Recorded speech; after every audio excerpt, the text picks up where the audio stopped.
오늘 이슈에서는 부동산 분야의 부실채권이라는 주제로 과연 부실채권이란 무엇인지, 부실채권의 등장 배경과 시장 현황, 그리고 부실채권 투자의 장단점과 유의점, 또한 앞으로의 전망과 투자 방법에 대해 자세하게 알아보는 시간 갖도록 하겠습니다.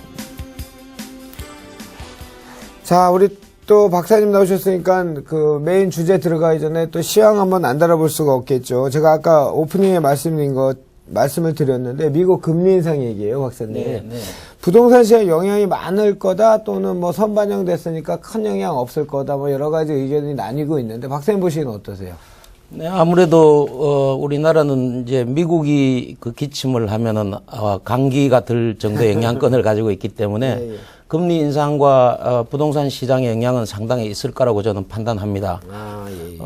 당연히 그동안에 이제 우리나라 그 가계소득, 예. 가계소득은 늘지 않고 그다음에 내가 부담해야 될 금리만 늘어난다면 당연히 부동산 주택 시장에 대해서는 구입이 원활하지 않을 것으로 이렇게 판단이 되고, 예. 당연히 그 수요자의 수요가 줄어드니까 공급 산업, 즉 건설 산업에서도 타격이 있지 않을까, 저는 그렇게 보고 있습니다. 또한 그 수익형 부동산에 대해서는 예. 오히려 떨어질 것이다라고 하는 의견도 저는 본 적이 있는데요. 예. 수익형 부동산에 대해서 저는 그렇게 생각하지 않습니다. 왜냐하면 어차피 수익형 부동산은 있는 사람들이 투자를 하는 자재입니다. 예. 그래서 내가 한 달에 소득이 얼마나 조금 줄어드느냐의 차이지. 그렇죠. 예, 그렇다고 해서 수익성보다 오히려 저는 선호도가 더 커질 것으로 생각하고 있습니다. 근데 이제 뭐 아직 들어가기 전에 미국 금리 인상이 됐을 때 이제 인플레이션의 징조냐 디플레이션의 징조냐 이제 여러 가지 이제 의견이 거기서도 또 나뉘어지고 있는데, 네. 우리나라 사이클로 봤을 때는 미국의 금리 인상이 됐을 때 역대 2004년 5년도나 이때 봤을 때 부동산 경기가 초기에는 같이 동반 상승을 한 그런 사이클을 보였던데 이번에는 좀 달라진다고 보시는 건가요? 왜냐하면 소득의 증가가 이루어지지 않는 게 큰 수요라고 봅니다. 전에 같은 경우는 어쨌든 그 노무현 정부 때만 하더라도 강남 부동산을 때려잡기 위해서 공급을 줄이고 규제를 했단 말이죠. 그러니까 오히려 그 제품의 생산이 안 되니까 가격이 더 올라가는 그런 현상도 일어났었습니다. 그때랑은 조금 지금은 양상은 틀릴 것으로 본다, 이제 이 말씀이시죠? 좋습니다. 오늘 본격적인 주제 부실채권 NPL에 대해서 한번 이야기 나눠보겠습니다. 그 경매만큼은 아니지만 그래도 많이 대중화됐긴 했는데, 그래도 아직 뭐 부실채권? 그러면 이거 채권을 갖고 어떻게 수익을 올려? 라고 이 정의를 잘 못 내는 사람이 우리 시청자들이 계신 텐데요. 우리 시청자들 위해서 NPL 정의 좀 부탁드립니다. 네, 우선 그 부실채권, 그 영어로 약자로 이제 NPL이라고 이미 많이 대중화돼서 이제 알고 있습니다. 그런데 한글로 이제 해석하면 이게 수행하지 못한 채권이다. Non-performing loan이라고 하는데, 이제 이 부실채권은 어떤 상태를 부실채권이라고 하느냐. 결국은 우리가 부동산을 구입할 때 항상 대출을 동반합니다. 그렇죠. 예, 주택이 됐든 아니면은 어떤 개발 회사가 개발 물건을 구입하든 그렇게 대출을 해놓고 3개월 이상 이자를 내지 못한 상태, 3개월 이상 이자를 내지 못한 상태를 부실채권이다라고 합니다. 부실채권의 정의가 우선 그렇고요. 네, 이게 우리 일반인들에게는 아주 생소한 용어였고, 우리가 경매가 대중화되기 시작한 95년 이후에 그리고 본격적으로 우리 NPL이다, 부실채권이다 하는 용어를 일반인들 귀에 듣기 시작한 때는 아무래도 외환위기 때, 금융위기 때인가 싶습니다. 부실채권이 이거 종류가 이제 담보부가 있고 무담보부가 있죠? 네, 그렇죠. 그것도 설명을 좀 부탁드릴게요. 이제 저희들이 여기서 이제 대화를 할 거는 담보부 부실채권인데, 그러니까 부동산을 담보로 하는. 여기서 이제 무담보 채권은 소위 신용을 바탕으로 대출을 냈던 무담보 채권이니까 여기서는 논외로 하겠습니다. 예. 그럼 오늘 다룰 내용은 담보부 부실채권이라는 예. 얘기죠. 이 담보부 그러니까 우리가 돈을 빌리고서 은행 이자를 뭐 3개월 이상 연체됐다면 부실채권의 개념은 같을 텐데 네. 부동산을 담보로 잡고도 대출 이자를 못 낸 거를 그 NPL 부실채권이라고 이제 정의하면 되겠습니까? 네, 그렇죠. 은행 입장에서 봤을 때 예, 예. 채권자이죠. 즉 채권자 입장에서 봤을 때 3개월 이상 이제 연체가 되면 이걸 이제 회수해야 됩니다. 그렇죠. 이제 회수해야 되는데 거기다가 이제 담보, 즉 우리가 말하는 이제 저당권이죠. 요즘 예, 근저당권을 설정해 놨기 때문에 그 담보를 실행해서 내가 채권을 회수해가는 그 절차를 경매를 통해서 하기 때문에 그 경매 절차라고 하고 예, 예. 그다음에 그렇게 경매가 진행되기 전 상태를 부실채권이라고 하죠. 예, 예. 그런데 이제 그 부실채권이 이제는 막 이제 사고 팔리는 겁니다. 사고 팔리. 그전에는 일반인들은 전혀 이러한 그 부실채권을 투자하거나 사거나 할 수 있는 기회가 없었기 때문에 예. 부실채권이다 그러면 그냥 생소한 우리 이제 금융기관 간에 또는 기관 간에 이루어지는 이러한 어려운 것이다라고 생각했는데 예. 이제는 뭐 일반인들도 그동안에 이렇게 이제 투자도 할 수 있고 살 수 있고 이렇게 되었기 때문에 상당히 이제는 많이 익숙해져 있습니다.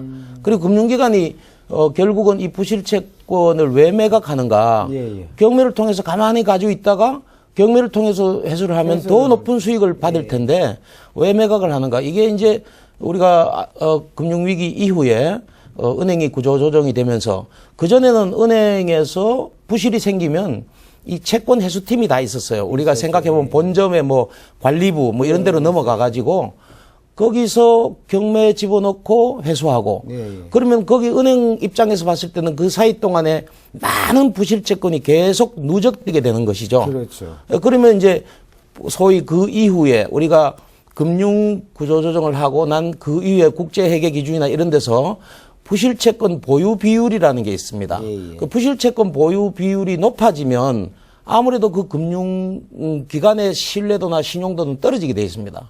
BIS. 그렇죠. 예, 예. 그래서 부실채권을 끝까지 내가 가서 악착같이 그냥 더 많은 금액을 받을 수 있지만 예, 예. 중간에 빨리 매각하고 그 자기네 손실이 없는 범위 내에서 이렇게 매각을 해서 부실채권의 비율을 줄일 필요가 있기 때문에 이것을 매각하는 것입니다. 그 우리나라 금융기관이나 뭐 이런 게 아직 그러니까 좋게 얘기하면 선진화가 안 된 거고 네. 나쁘게 보면 양심적인 측면이 있다. 갑자기 생각이 든 게 뭐냐면 미국 서브프라임 모기지 같은 경우는 이 부실채권의 채권을 또 파생상품을 만들고 또 파생상품의 파생상품을 만들어서 그러니까 대출을 못하는 서브프라임 모기지 론을 일으킨 게 그 금융위기가 터진 거잖아요. 그렇죠. 우리는 지금 회수를 못하니까 그냥 채권 판매하는 것밖에 안 되죠.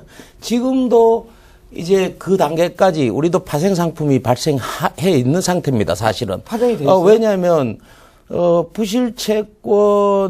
부실채권의 담보라고 할 수 있는 근저당권. 예, 예. 근저당권을 우리가 이제 사오는 거지 않습니까? 예, 예. 금융기관으로부터 사오는데 과연 얼마에 사오는지. 그렇죠. 이걸 100원짜리 근저당권을 사오는데 내가 100원을 주고 사와야 돼. 그런데 이제는 그 100원짜리를 또 담보로 해서 예. 또 이제 질권이라든가 이런 걸 설정하면서 돈을 빌려오는 거기 때문에 질권이 어떻게 보면 또 파생 상품이라고 볼 수 있는 거죠. 파생상품이죠. 예. 그렇게 그렇습니다. 돼 있군요. 제가 네. 몰랐네요. 그렇게 질권을 이용할 때와 예, 예. 또 하지 않을 때 소위 투자 수익률이라는 것은 또 큰 또 차이가 날 수가 있는 거죠. 예. 좋습니다. 그러면 어쨌든 경매가 더 상위 시장인지 뭐 NPL 상위 시장인지 정확히 뭐 서로 주장이 다 이제 그 전문가들 얘기가 달라요. 박사님 네. 다른데 좋습니다. 경매하고 비교해서 이 시장 등장 배경은 아까 얘기했지만 그 금융위기를 금융위기가 아니고 맞나요? 네, 그렇습니다. 이제 NPL이 등장하는 시기가 예. 이제 금융위기를 통해서 외환위기죠. 97년 외환위기를 통해서 그 등장 배경과 시장 현황에 대해서 설명 좀 부탁드립니다.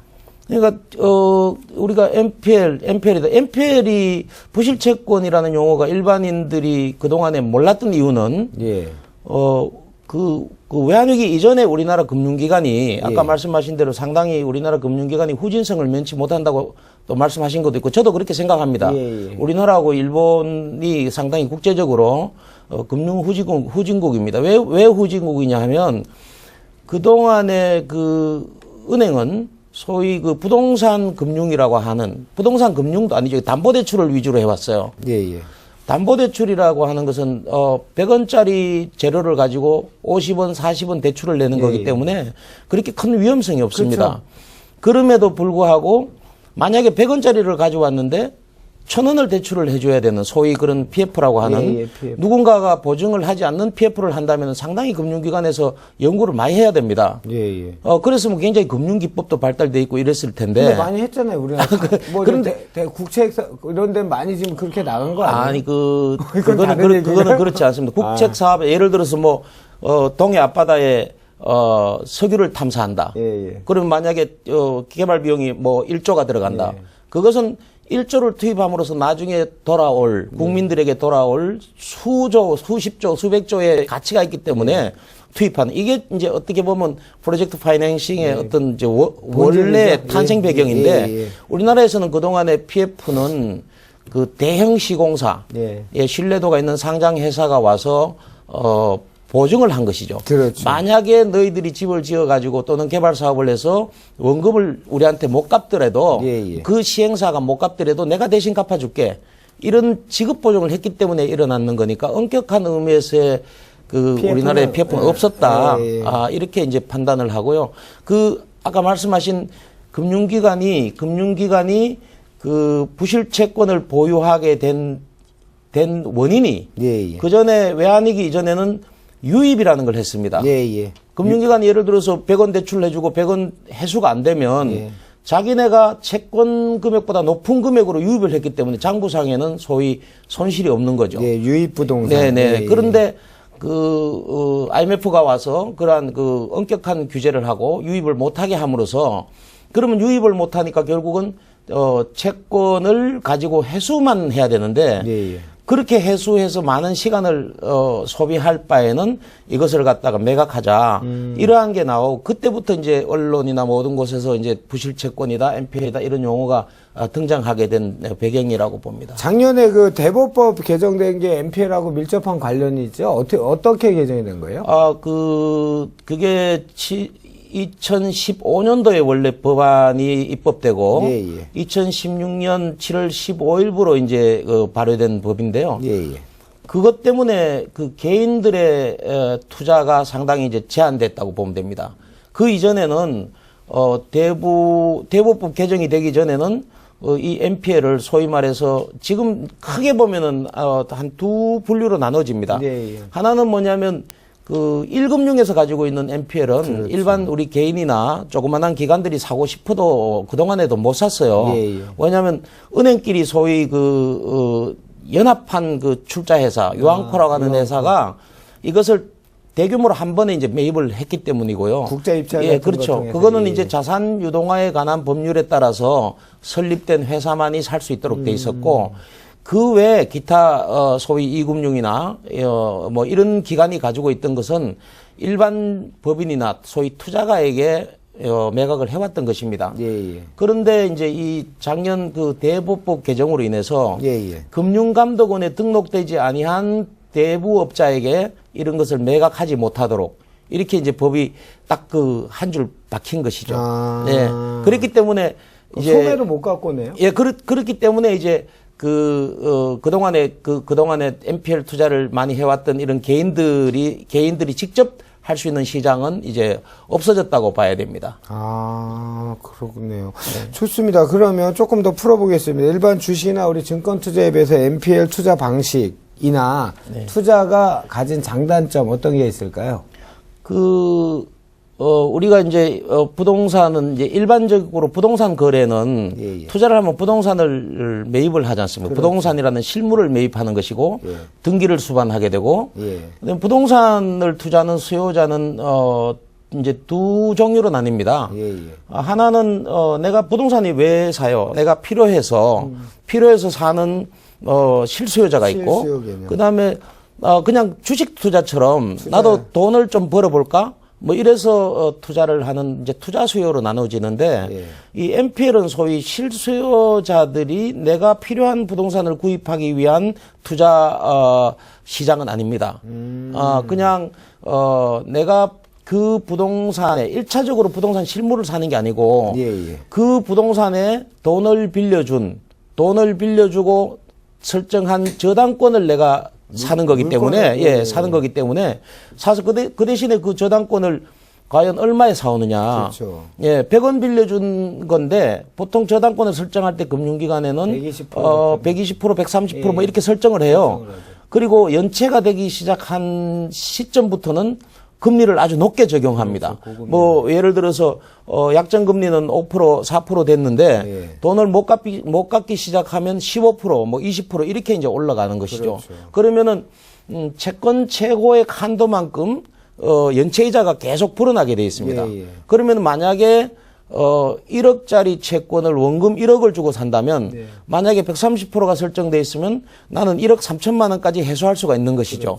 그런데 과연 그 해소 기간이 얼마이냐 뭐 이런 것들을 이제 좀 따져봐야 되고 그런 그 부실 채권은 반드시 현재 경매가 진행되고 있는 경매를 수반하고 있는 것입니다. 예. 그래서 아까 그 사회자님 말씀하셨는데 경매가 뭐 위시장이냐 뭐 MPL이 위시장인데 당연히 MPL이 상위 시장이죠. 왜냐하면 MPL이 발생됐기 때문에 경매가 있는 것이죠.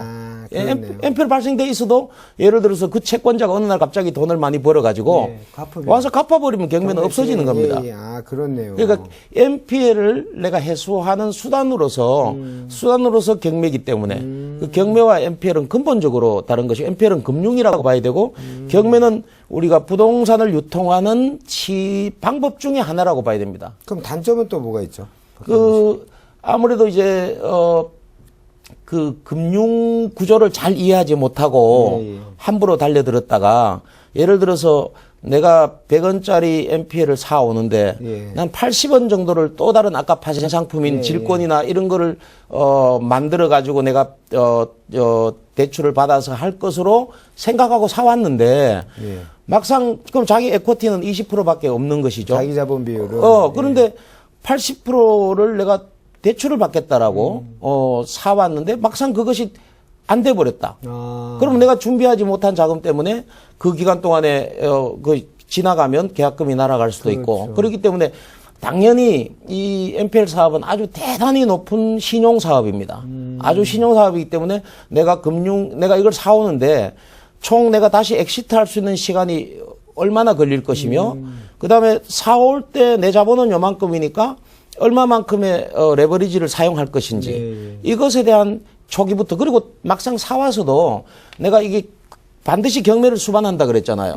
그러면 경매 과정에서 이게 누군가가 내가 사온 금액보다 높은 금액으로 사줘야 낙찰을 받아갈 것인지 아니면 누군가가 안 받아가도 내가 이 실물 부동산을 인수할 것인지 이런 소위 그런 엑시트 방안까지 확실하게 짜놓고 처음부터 접근해야 된다는 것이 이 투자에 아주 주의해야 될 점입니다. 좋습니다, 대표님. 그러면 MPL 투자 시 우리 일반적인 노멀하게 봤을 때 투자자들 투자 회수 시기나 수익률은 뭐 정해진 답은 없겠지만 뭐 조금 이따 저 사례를 여쭤볼 거니까 아주 보통으로 봤을 때 보수적으로 봤을 때 어느 정도 경험해 그렇게 이제 이 보통 MPL 투자는 시기가 단기간입니다.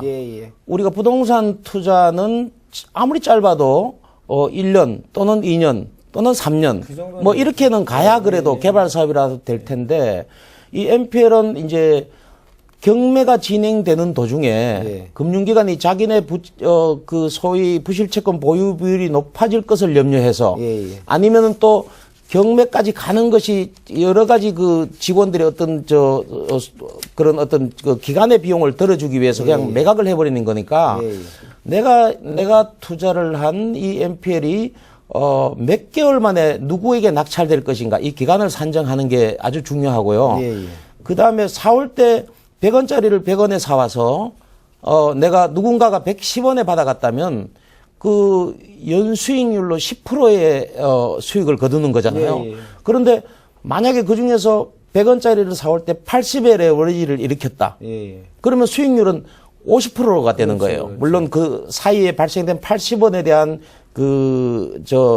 매월 이자도 부담해야 되겠지만 굉장히 아주 그렇지만 다른 거에 비해서는 아주 높고 자기 자본이 높을수록 내 자본이 없어서 레버리지를 쓰는 게 아니라 자기 자본이 있어도 수익률을 높이기 위해서 예, 예. 몇 퍼센트를 써야 될 것인지, 그러면 적어도 10% 이상은 당연히 보장되지만 뭐 사례로 보면 100%, 200%까지도 가능한 이런 사례들이 많이 있습니다. 좋습니다. 오늘 나오셨으니까 리치원에서 우리 대표님께서 실제 투자에서 어떤 사례가 있다면 그 사례 좀 설명 부탁드리겠습니다. 뭐 저희는 아무래도 이제 부실채권 투자를 전문으로 하는 회사니까 그러니까 낮은 수익률을 가지고는 목표를 하면 안 돼요. 그렇죠. 보통 일반 개인들은 배당을 받을 것을 주로 목적으로 예. 투입을 하는, 저희 같은 경우는 이제 이 부동산을 유입할 것을 판단을 하고 매입을 합니다. 예. 우선은 부동산 전체적인 가치가 우선 100원이라고 봤을 때 금융이 아무리 많이 나가봐야 60원, 70원밖에 안 나간 거거든요. 예. 대개 보면 한 50%, 60% 나가는 게 정상이에요. 그러니까 일반 대출 나갈 그렇죠. 때. 예, 그렇죠. 그러면은 아무리 비싸게 줘도 우리가 대출 원금 정도에 사올 수 있기 때문에 예. 그럼 결국은 부동산을 애초에 100원짜리라고 봤을 때 이 부동산의 가격이 올라가지 않더라도 이미 50%, 60%에 사오는 거잖아요. 그렇죠. 그러니까 그렇게 사와서 얘가 분명히 50이나 60으로 떨어지게 된 요인이 있어요. 예. 그 요인이 무엇인지 이걸 이제 판단해가지고 저희는 이제 유입을 하는 쪽으로 합니다. 예. 아마 배당을 받았던 그 사례 중에는 가장 이제 최근에는 그 일반인들이 좀 이해하기 쉽게 예. 그 동백지구에 1억짜리 상가가 있었어요. 용인 동백지구. 동백지구에 거기 이제 이마트 건너편 지역으로 기억을 하고 있는데 예. 1억짜리 상가에 대출을 9천만 원을 받은 건이 있었습니다. 아, 그 부실 채권 자체가. 그렇죠. 예. 그래서 이제 9천만 원에 저희가 사왔어요. 예. 이 원금이 9천만 원이니까.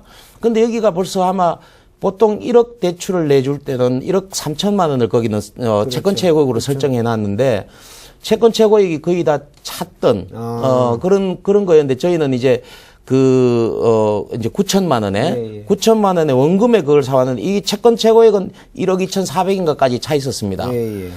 그랬는데 다행히 이거는 이제 상가였고 예. 현장을 가서 보니까 뭐 막 그 상가가 20평짜리인데 20평짜리 5개를 합쳐가지고 식당 공사를 하다가 무너졌어요. 그러면 누군가가 채권을 가진 금융기관에서는 아주 이렇게 판단했을 겁니다. 야, 나는 그 5개 칸 중에 한 칸을 가지고 있는데. 그렇죠. 이거 5개 이 공사를 했던 요인 때문에 유치권이라든가 기타 이런 것 때문에 더 우리가 이걸 해소하지 못할 거 아닌가. 그렇죠. 이런 판단 때문에 매각한 거예요. 유치권이 다 설정된 거 아니에요? 그런데 이제 사실 금융기관에서 부실채권을 팔 때 보면 그 사가는 사람 부자 되라고 파는 건 한 건도 없습니다. 그렇죠. 그냥 내가 그 빌려준 돈을 못 받을까봐 예. 또는 아니면은 자기네 보유 비율에서 털어버리려고 예. 이런 것 때문에 하는데 거기를 가서 보니까 충분히 이거는 유치권이 수반되지 않을 것이다라는 판단을 했어요. 대표님 보시기에. 왜냐하면 유치권이라는 게 딱 정의되어 있거든요. 왜냐하면 그 부동산에 유익비여야 되고 그다음에 24시간 점유를 요하고 뭐 이런 것인데 과연 점유하지 않은 인테리어 비용이 그렇게 될 것이냐는 또 변론으로 하는 것이죠. 또 공사했는 중에 어떤 부분은 유치권에 해당되고 어떤 부분은 해당되지 않을 것인가 이렇게 이제 또 분리를 해서 보니까 이거는 뭐 크게 유치권을 개의치는 않아도 될 것이다라고 판단을 해서 사왔어요. 사왔는데 다행히 그 중에 90% 9천만 원의 90%를 또 대출을 받았어요. 8,100만 원을. 네. 그럼 실제로 투자한 거는 돈 1,000만 원도 안 되는 거죠. 그렇죠. 법무사 비용하고 합쳐도. 예. 그래서 이제 우리가 채권자가 그게 수협이었는데 수협에서부터 리치원으로 채권자가 변경되고 변경되고 나서 경매가 다시 그렇게 변경될 때는 주로 한번 기일 변경을 합니다. 그 기일 변경 이후에 경매가 진행됐죠. 이제 현장도 우리 부동산 투자 사업은 발품을 파는 사업이라고 하잖아요. 그럼에도 불구하고 저도 그런 건데도 현장을 많이 가봤어요. 과연 내가 이걸 유입을 1억 2,400만 원에 유입을 했을 때 얘가 다시 이거 임대는 얼마를 받을 수 있지? 그렇죠. 또는 다시 팔면 얼마가 될까? 뭐 이런 것 때문에 가봤는데 그런 거는 충분하게 이건 받을 수 있겠다라고 판단을 하고 이제 경매가 진행됐어요.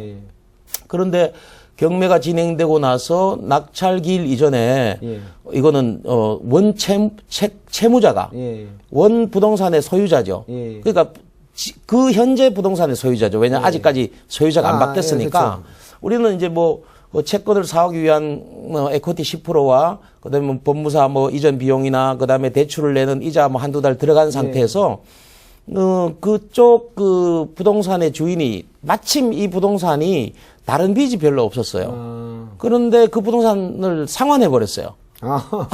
그 은행에 밀린 이자까지 예. 상환해 버리니까 우리가 채권자잖아요. 그렇죠. 그럼 그 1억 3천만 원. 그거를 그냥 다 배당을 받았어요. 와. 뭐 배당이 받는 게 아니라 아예 법무사를 통해서 예, 해버렸다. 아마 그 주인이 뭐 여러 가지로 이 부동산이 꼭 필요하고 예. 아마 일시적인 자금 경색 현상 때문에 그랬지 않았나. 아마 좀 뭐 직접 채권자인 우리에게 이렇게 어떻게 좀 협상이 들어왔으면 충분하게 뭐 1,000만 원은 깎아줄 수 있었을 건데. 그러면 1,000만 원 투자해갖고 그러면 그 1억 2,400을 다 갚았으면 5,300만 원 이득이 생긴 거예요? 아니죠. 이득은 우리가 이제 결국 사온 금액이 채권을 1억에 샀잖아요. 그렇죠. 예, 그러니까 그 나머지 1,000만 원도 투자를 안 하고 2,400만 원의 수익을 본 것이죠. 대단하시네요. 네, 그러면 이제 수익률 이런 경우는 이제 근데 배당을 목표로 그동안에 이제 이렇게 채권 투자를 하던 사람들은 아마 이런 경험들을 뭐 많이 한 사람들이 많을 거예요. 박사님, 지금 질문이 엄청 많이 남았는데요. 네. 시간이 지금 한 4분밖에 안 남았어요. 네, 죄송합니다. 요거를 아니요. 제가 너무 궁금한 게 많았는데 요거 하나 질문 드릴게요. 좀 박사님이 이제 그 오프 강의에서도 이 얘기를 하셨는데 한미 FTA 얘기입니다. 이제 FTA 시장 개방이 되면서 부동산 시장이 이제 개방이 되는데 특히 요 부실채권 시장을 어떻게 전망하고 계시며 그럼으로써 우리 부실채권 NPL에 관심이 우리 시청자들은 어떻게 해야 되는지 가이드라인 하나 주시죠. 네. 이제 우리가 부동산 서비스 시장부터 시작해서 뭐 법률 시장까지 전부 다 이제 글로벌하게 이제 개편이 되지 않습니까? 예. 우리나라는 사실은 이제 정책 당국에 사실 항상 건의하고 하고 싶은 얘기인데요. 부동산 관련 산업법이 너무나 쪼개져 있습니다. 맞습니다. 예, 그래서 부동산 평가하는 사람, 중개하는 사람, 개발하는 사람이 다 따로따로 인허가를 받아야 되고 사업을 해야 돼요. 이런 것들이 빨리 합쳐져서 그냥 소위 부동산 산업법이나 아니면은 부동산 회사, 부동산 중개회사, 부동산 평가회사가 아니라 그냥 부동산 회사로 그냥 사업자를 내거나 이제 인허가를 받아 놓으면 이런 것들을 빨리 다 해야 소위 그 국제 경쟁력을 갖출 수 있다고 보고요. 이렇게 업의 세분화가 결국은 부동산 투자 시장의 활성화를 막는 요인도 충분히 저는 된다고 보고 있습니다. 그래서 빨리 정책적으로는 이런 것들이 합쳐지고 빨리 글로벌 기업과 경쟁할 수 있도록 이렇게 맞춰지는 게 중요하고요. 그다음 일반 개인들 투자자들도 이제는 옛날에 아파트를 10개 사가지고 누군가 자기가 안 사도 누군가 사가겠죠. 그런데 가만 가지고 있다가 차액이 올라서 파는 소위 이건 투자가 아니고 이제 투기입니다. 그럼에도 불구하고 그런 시장이 횡행했는데 이것보다는 부실채권은 소위 무너진 부동산을 개발하는 사업이거든요. 그 무너진 부동산을 개발하는 사업이기 때문에 그 대가를 가져간 당연하고 하나의 이건 산업입니다. 그렇게 다시 원상 회복이 됨으로써 그 지역 발전도 이루어지고 이러기 때문에 부동산 부실채권에 대해서 경매를 기본적으로 공부하고 부실채권이 어떻게 이루어지고 어떻게 흘러가고 그다음에 어떻게 되는지 이런 사례들을 좀 공부하면 아마 투자자들에게도 그런 시야가 보일 것입니다. 좋습니다. 시간이 안 되겠습니다. 하나 더 여쭤봐야겠습니다. 우리 NPL 지금 오늘 얘기해 주셨으니까 그렇다면 그렇게 뭐 기본이죠. 투자의 기본은 하이 리스크 하이 리턴이고 로우 리스크면 로우 리턴은 기본이긴 한데 그럼에도 불구하고 이 수익률을 잘 잡을 수 있는 NPL 투자, 부실채권 투자 시 주의해야 될 리스크나 꼭 우리가 우리 시청자들 실제 했을 때 챙겨봐야 될 어떤 투자 위험 요소가 있다면 어떤 건지 설명 부탁드릴게요. 뭐 주식과 비교해서 안 됐는데요. 주식은 샀다고 신도 모르는 상품이라고 하잖아요. 그런데 이제 이 부동산은 그렇지 않아요. NPL이 나와서 내가 NPL을 사고자 할 때 현장을 반드시 가보면 왜 얘가 NPL이 됐는지, 왜 100원짜리인데 50원으로 떨어졌는지, 심지어 어떤 거는 30원, 20원으로 떨어진 것도 있습니다. 그런데 이 떨어진 이 100원짜리가 원상 회복이 될 수 있을까 없을까? 그렇죠. 그럼 떨어지게 만든 요인이 뭘까? 오늘 이 자리에서 그런 세부적인 사항을 다 말씀드리기 힘들지만 현장에 가서 보면 보여요. 우선 법률적인 리스크, 경제적인 리스크, 주변 상황의 물리적인 상황 이런 걸 철저히 파악하면 이거는 내가 이렇게 떨어지게 만든 요인을 내가 커버할 수 있겠다라는 판단이 아마 본인 스스로도 들 수 있고, 그리고 이거는 부실채권은 투자를 할 때 먼 미래를 예상해야 되는 거 아니에요. 많이 잘 들으셨죠? 좋은 정보. 이 NPL에 대해서 관련해서 우리 송동원 박사님, 송동원 대표께 궁금한 점이 있으시면 저에게 연락 많이 주시면 직접적으로 도움 드리도록 하겠습니다. 자, 오늘은 시황 정보와 함께 부실채권 NPL로 알려진 상품에 대한 그 투자시 유의사항, 투자할 때 수익률에 대해서 개략적으로 이걸 어떻게 한 시간에 이 짧은 시간에 다 하겠습니까? 개략적으로 가이드라인을 만들어 주신 분은 주식회사 리치원 송동원 대표였습니다. 대표님 감사했습니다. 네, 감사합니다.